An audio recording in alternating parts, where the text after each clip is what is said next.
پھر آپ ایک جگہ فرماتے ہیں کہ بعض لوگ یہ اعتراض کرتے ہیں کہ ایسا مہدی آنا چاہیے جو جہاد کا فتویٰ دے اور انگریزوں اور دوسری غیر قوموں سے لڑائی کرے۔ میں کہتا ہوں یہ بھی غلط ہے، اور حدیث سے بھی پایا جاتا ہے کہ آنے والا موعود یضع الحرب کر کے دکھائے گا، یعنی لڑائیوں کو موقوف کرے گا۔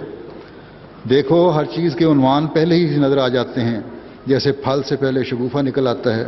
اگر خدا تعالیٰ کا یہی منشا ہوتا کہ مہدی آ کر جہاد کرتا اور تلواروں کے زور سے اسلام کی حمایت کرتا، تو چاہیے تھا کہ مسلمان فنون حربیہ اور سپاہ گری میں تمام قوموں سے ممتاز ہوتے اور فوجی طاقت بڑی ہوئی ہوتی، مگر اس وقت یہ طاقت تو اسی قوم کی بڑی ہوئی ہے، اور فنون حرب کے متعلق جس قدر ایجادات ہو رہی ہیں وہ یورپ میں ہو رہی ہیں، نہ کسی اسلامی سلطنت میں۔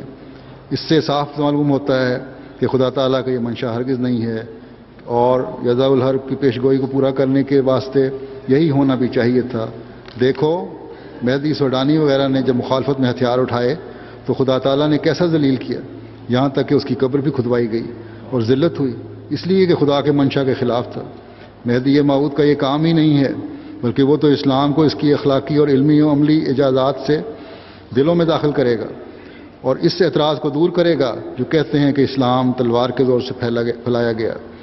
وہ ثابت کر دکھائے گا کہ اسلام ہمیشہ اپنی عملی سچائیوں اور برکات کے ذریعے پھیلا ہے۔ ان تمام باتوں سے انسان سمجھ سکتا ہے کہ اگر خدا تعالیٰ کا منشا تلوار سے کام لینا ہوتا تو فنون حرب اسلام والوں کے ہاتھ میں ہوتے، اسلامی سلطنت کی جنگی طاقتیں سب سے بڑھ کر ہوتی۔ آج کل تو ہم دیکھتے ہیں کہ مسلمان طاقتیں مغربی طاقتوں سے ہتھیار مانگ رہی ہوتی ہیں، بلکہ ہر قسم کی ٹیکنالوجی وہاں سے مانگتی ہیں۔ فرمایا کہ اگرچہ حقیقی خبر تو خدا تعالیٰ سے وہی پانے والوں کو ملتی ہے، مگر مومن کو بھی ایک فراست ملتی ہے، اور وہ علامات و آثار سے سمجھ لیتا ہے کہ کیا ہونا چاہیے۔ جب عیسائی قوموں کے بالمقابل آتے ہیں تو زک اٹھاتے ہیں اور ذلت کا منہ دیکھتے ہیں۔ کیا اس سے پتہ نہیں لگتا کہ خدا تعالیٰ کا منشا تلوار اٹھانے کا نہیں ہے؟ یہ اعتراض صحیح نہیں، غلط ہے، اور یہی حالت ہم دیکھ رہے ہیں آ کے۔